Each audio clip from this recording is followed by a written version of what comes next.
they've made their transition, the last thing they want is for you left behind to have to endure any type of pain or sense of loss on their account.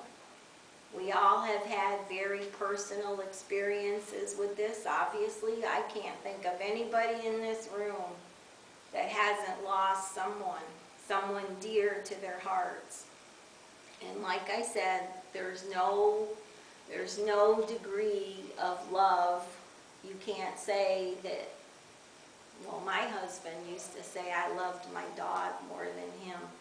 And in a lot of ways I did, because my dog was there with me day and night, never left my side, never criticized me, you know, total, complete, unconditional love, which sometimes, unfortunately, you're only going to get from an animal. You know. And that's a good thing, somebody that just loves you that much. So I told him, yeah, that was true in some ways, in some circumstances. But at the same time, stop doing that. Who's doing that? Okay. I'm not even watching it, and it just keeps, I think it's them, you know, because it hasn't done that at all. And it's like it just keeps flashing on and off. And I'm like, okay, we know you're here, obviously. So I know we as spiritualists kind of have an additional blessing, even though we lose people too, of course. We kind of have an in, you know, because sometimes we hear from those people again in most cases, either directly or through a medium. So we do get that confirmation that life after life is a reality. So when people say to me, somebody said to me this week, "You talk to dead people?" And I said, "I don't know any dead people." I said, "I do have conversations with those that have made their transition," but I said, "Believe me, they aren't dead. They're busier than you are, most of them, and to pin them down sometimes is hard." So life does go on. You, as spiritualists, you have that comfort of knowing that old beliefs of people being put into the earth, ashes to ashes, dust to dust. Well, that's obviously a physiological reality or whatever, but believe me, they've discarded that like a snake sheds its skin, and they move on. The soul, you cannot pin that soul down. And lately, I have seen through scientific research, they're actually seeing this in people that are making their transition. They're actually seeing something, some energy actually leaving the body. They're actually weighing people. I've heard this. They're weighing people before they pass and within moments. And there's actual weight being lost. They're saying the soul actually weighs about 6 ounces. So there is science, you know, that's coming around that's actually confirming what we've known all along, that just because the mortal body breaks down, deteriorates, and passes on into the earth or wherever, into the atmosphere, your soul definitely moves forward and has many more miles to go. So that's part of what I wanted to talk about today, is the actual commemoration of everyone that we have lost. And I have to say, from some of the readings I've been doing lately with people who have had family members and friends unfortunately make their transition due to this COVID monster, it has been a traumatic occurrence in their lives, because most people definitely throughout their life had not planned to pass in such a way. Most of us assume that we're going to get old, our bodies are going to start deteriorating, you know, cancers come left and right at you, and you fight them off as long as you can, but the human body is what it is. But COVID, Sylvia Brown saw it coming, but she passed, you know, many years ago as well because of the physical. So it's one of those things, unfortunately, that we have had contact from energies, spirit, that have made their transition due to that, and it has been especially traumatic for them because they just weren't expecting to go that way. But I'm sure through spirit and infinite intelligence's guidance and direction, they will recover as well, like they should. So I have to tell you something I was reading this week, and it was about us, as we always talk about personal responsibility. As spiritualists, we don't wait for someone to, you know, die on a cross, so to speak, for our sins. We try to live our lives knowing right and wrong, in line with the golden rule, do unto others as you would have them do unto you. So personal responsibility is big with us. We're not waiting for somebody else to save us, okay? So unfortunately, you know, we have other religions out there, and that is their belief, and we respect that. We are open to them having their own beliefs, but obviously we don't have to embrace those beliefs, and they don't have to embrace ours. I'm going to give you an example of that, which touches very close to home, right here. We have been donating consistently to Life Point Ministries in Titusville, Brevard County. I have been, you know, talking to these pastor and co-pastor for a couple of years now. And I bring all of our donations over to them because they deal directly with the Under the Bridge ministry, which is the Max Brewer Bridge going out to Playa Linda. Maybe some of you know about that place. But they feed people every Monday night under the bridge. Okay, great ministry, great people. Also, there's another side group, which doesn't really have a formalized name, but two individuals, a married couple, have taken it upon themselves to go every weekend, every Sunday morning, out to the homeless camps, and even certain neighborhoods where people need to be fed. They need help. There are children involved, and they're not going to turn their backs on those children.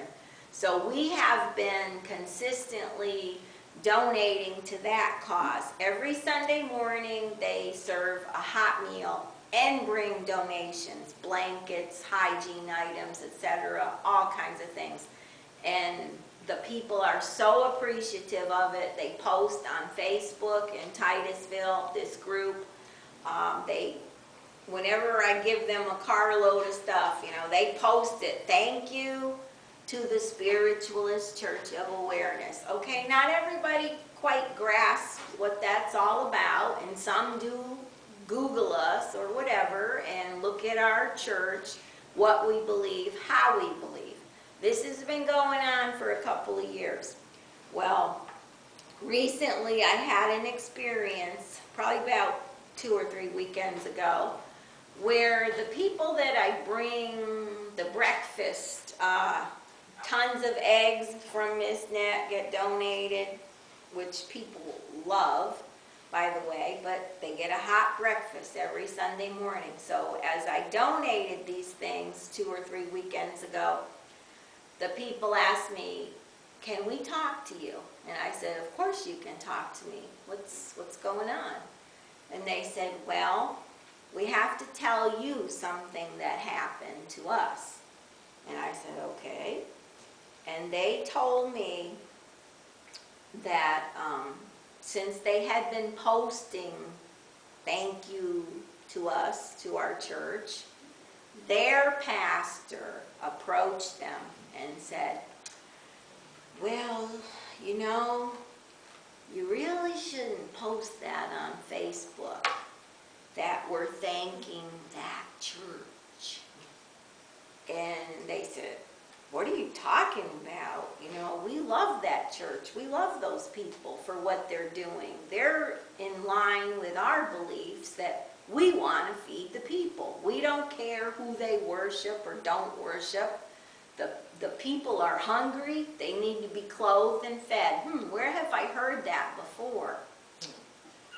In the Bible. Thank you, Jesus. Yes. So anyway, we all give credit to Jesus, okay? We know what he was about, and we like to align our beliefs as well, that we are here in service to others.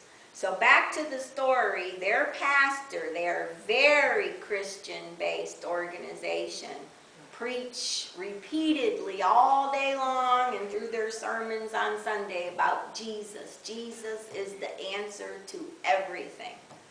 Okay, I give credit where credit's due, okay? But the one true God, he's responsible, I believe, for everything. And that's just my belief, okay? I'm not saying Jesus didn't do these things. I know he did the things he did. He was a prophet, a seer, a healer, all the things, you know, that we've respected for thousands of years back to the ancient Greeks, okay, of prophets, mystics, seers, oracles. I've been to Delphi, okay? So back to the story. He told them, well, you can thank Miss Brown and all that. Oh, just say thank you, Miss Brown, in your church, you know, for donating to us. But don't say the name of the church. And so they said, well, what are you talking about? Like, why can't we say, you know, Spiritualist church? And he said, well, they don't believe the way we do. So, you know, we don't want to align ourselves that we're taking donations from that church. So the people said, well, you know, we've decided we don't want to align ourselves with you anymore because of the way you believe. We don't believe that. They believe in Jesus. Don't get me wrong. They sure do. They believe in Jesus and his works. But just as I preach constantly, we have respect for those of others' beliefs. They are not ours all the time. We don't embrace them, but I sure respect you for you having such a warm-hearted, altruistic belief to begin with. God bless you.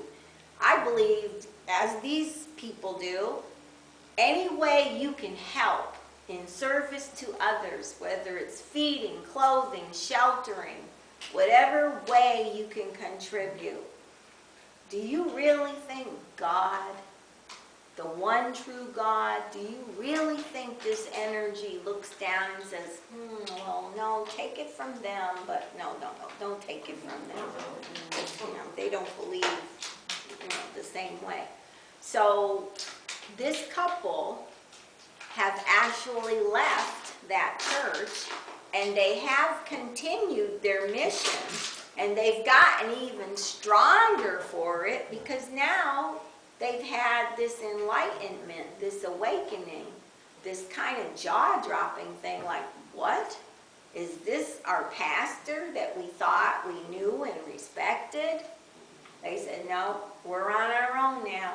We're on our own. They said, because we're not going to align ourselves with people that believe that you are wrong and they're right. So I just thought I'd let you know, believe me, the mission is still going on. They're still picking up donations, and they've gotten even more powerful and stronger because They've seen with their own eyes. They've seen the hypocrisy that sometimes, unfortunately, finds its way into organized religions. We are no better than them. They are no better than us. I have nothing against atheists, agnostics. Everyone is here on their own unique journey, and we all know that. We all know that. We hope that you find our way into our doors, into our religions, but we don't hunt you down and say, no, don't listen to that, that's wrong. Just listen to us. No. We're free to offer advancement here in spiritualism, education, opportunities to work as mediums, healers, if you're so aligned to do that with your own beliefs in your heart. We cannot guide you any more than a pastor in a Baptist church or a priest in a Catholic church, etc., etc. We're all here together working on this one path forward to the light, supposedly. That's my belief. And I'm not going to tell you that it's wrong for you to believe that. And I know the human part of us sometimes kind of creeps in and kind of spoils it for the rest of us, because we think, wow, he actually said that to you? I mean, my mouth dropped when he told me that. And he said, we've left that church. And I said, gee, I'm sorry, and they were like, no, don't be sorry. They said, we saw ourselves the way he thought, and we knew that we could not follow this man as our pastor because he wanted, he was ashamed to be aligned with a spiritualist church, even though we were definitely handing over carloads of goods to them in their ministry. So, like I said, the show goes on. They're still feeding the people. They're still clothing the people. Everything we get, I turn to them. So, it's just an example, like I said. But at the same time, I came across this little thing in the paper, and I wanted to read it because it's very relevant to what we talk about here too. Several years ago, this was written by a guest columnist. He said, my wife and I took our kids to the beach on a beautiful Florida afternoon. We decided it might be nice to take a walk as a family, so we gathered all 3 kids and started a leisurely stroll together. My wife and I walked side by side as we spoke with our oldest son, with our 2 younger children close behind, picking up shells and running around like little wild banshees, like kids do at the beach. At one point, I turned around to see the funniest scene playing out behind me. My 8-year-old son was expending tremendous amounts of energy to step directly into my footprints in the sand about 6 feet behind me. He was managing to keep up and was clearly proud to be following my lead, even though the stride was requiring lots of concentration and effort. I looked further back to see my little girl, who was tiny, even for a 6-year-old, struggling to walk in my footsteps as well. There was no way she could walk normally and get anywhere near the next step, so she would jump in an attempt to land right in my footsteps. Sometimes she didn't even get close, but she was determined to walk right where Dad had walked. At first I thought it was just hilarious, but then the profound nature of what I was witnessing hit me. My little babies were enamored with the idea of following in my footsteps. The idea they would work so hard to model my behavior was a metaphor for what they would do for the next several years or even decades of their lives. The steps I take in life, the decisions I make, the character I demonstrate are incredibly important to the development of my 3 kids. They would work hard to follow my example, and I had the power to lead them toward health, wellness, hope, and peace. I also have the possibility of modeling toxic behaviors like selfishness and arrogance. As they watch me and the way I live my life, I can teach them to either be passionate or passive, kind or cruel. It was simultaneously a humbling and terrifying realization, but it became clear to me that day at the beach that my children would follow in my footsteps. My experience on the beach is relevant for all of us as we draw near to the end of 2020. And we know it would be an understatement to say this year has been extremely challenging. COVID-19 has changed the world forever and has created tremendous, let me turn page, disruption, fear, and anxiety for many people. Racial tensions and the resulting riots in many cities across the country have spurred a division that we have not seen in decades.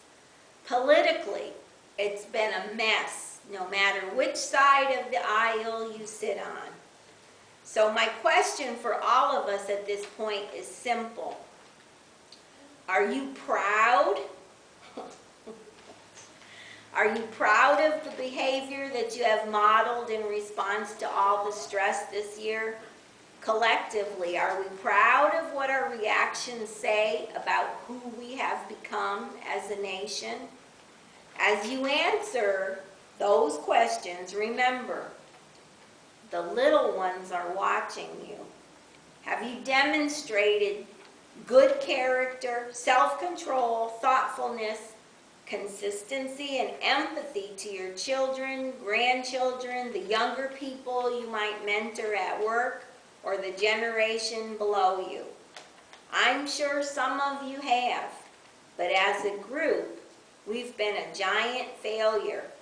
The adults of this country have acted like children, and we have not modeled how to respond to difficult events or even difficult people with grace and mercy. We can do better. We have to do better. Role models help younger generations envision who they might be in the future. They inspire young people to be the best version of themselves that they can possibly be.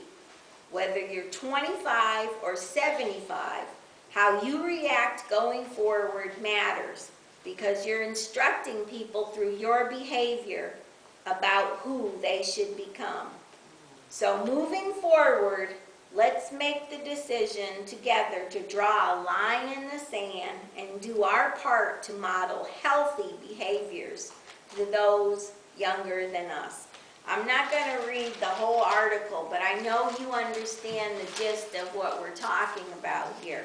Yes, this has been the year from hell. If you could have designed this in a video game or something, nobody would want to play it, because it'd be too depressing, too disturbing, causing too much anger, turmoil, conflict, rage. You'd probably want to throw it across the room.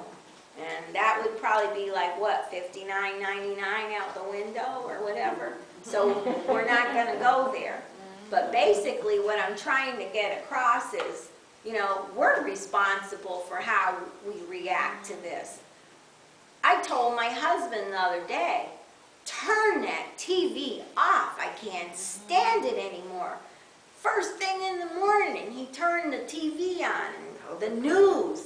And I'm in the kitchen, puttering, making coffee, doing this, and all I'm hearing is the COVID numbers, and this day, and this happened, and that happened, all during the night while we were like asleep and safe in our own minds, you know. And you wake up, and this is what you want to hear. This is what you're going to be carrying around in your heart the rest of the day. Oh, no, I'm not. So, I know everybody thinks a little differently, but yeah, his thing is, oh, let's get up and turn the news on and kind of gradually wake up. But really, do you want to expose yourself to that first thing in the morning? Me, if I could, I'd open up the patio out to the ocean, to the beachfront, and I'd sit there with my coffee and the seagulls. And, I do have seagulls around my house. I don't have the beach, but I'm close. And just enjoy that, the nature, the beauty, because the infinite has brought you another day, okay? And it's up to you. It's up to you how you're going to spend that day, how you're going to react. I don't turn the TV on all day. I don't want to hear it. I know it's there. I'm doing my part. Okay, I don't need to be abused with this, barraged with it all day long.